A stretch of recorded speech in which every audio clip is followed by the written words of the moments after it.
سنو، تم اللہ سے تو دور جا رہے ہو، مگر اتنے بھی دور مت چلے جانا کہ اس کو ڈھونڈ ہی نہ سکو۔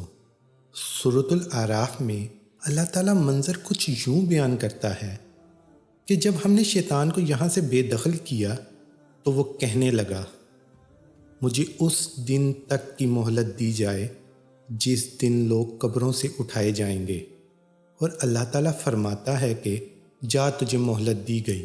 پھر شیطان کہنے لگا، جیسے میں گمراہ ہوں ویسے ہی میں تیرے بندوں کو گمراہ کروں گا۔ پھر ان کے پاس، ان کے آگے سے، ان کے پیچھے سے، ان کے دائیں سے، ان کے بائیں سے آؤں گا، اور تو اکثر کو ان میں سے شکر گزار نہیں پائے گا۔ پھر اللہ نے فرمایا، یہاں سے ذلیل و خوار ہو کے نکل جا۔ جو شخص ان میں سے تیرا کہا مانے گا وہ میرے بندوں میں سے نہیں۔ اور ہمیشہ یاد رکھنا، اللہ جب جس سے ناراض ہوتا ہے نا تو اس کے دل میں سے اپنی یادوں کو نکال دیتا ہے۔ تو پھر تم بھی ان لوگوں میں سے مت ہو جانا۔ تم دور تو جا رہے ہو، مگر اتنے بھی دور مت چلے جانا کہ اللہ کو ڈھونڈ ہی نہ سکو۔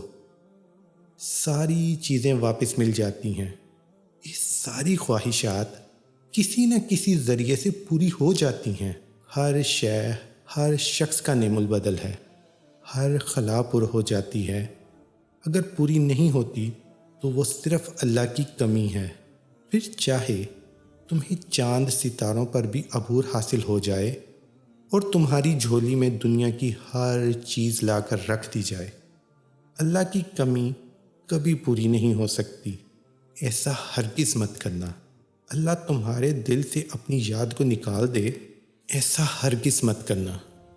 اللہ تمہارے دل سے اپنی یاد کو نکال دے، کیونکہ اگر ایسا ہو گیا تو تم ان لوگوں میں سے ہوگے جو خدا کا شکر ادا نہیں کرتے، اور ایسے لوگ شیطان کے بہت قریب ہوں گے اور اللہ سے بہت دور۔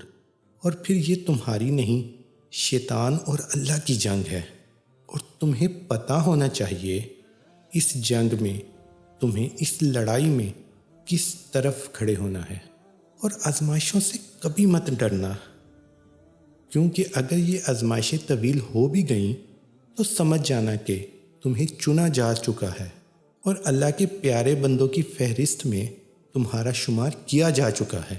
یہ آزمائشیں اور یہ تکلیفیں بے وجہ ہی مقدر کا حصہ نہیں ہیں۔ صبر کے کڑوے گھونٹوں کے بدلے تمہیں شکر کے سجدے تک لانے کا وعدہ ہے۔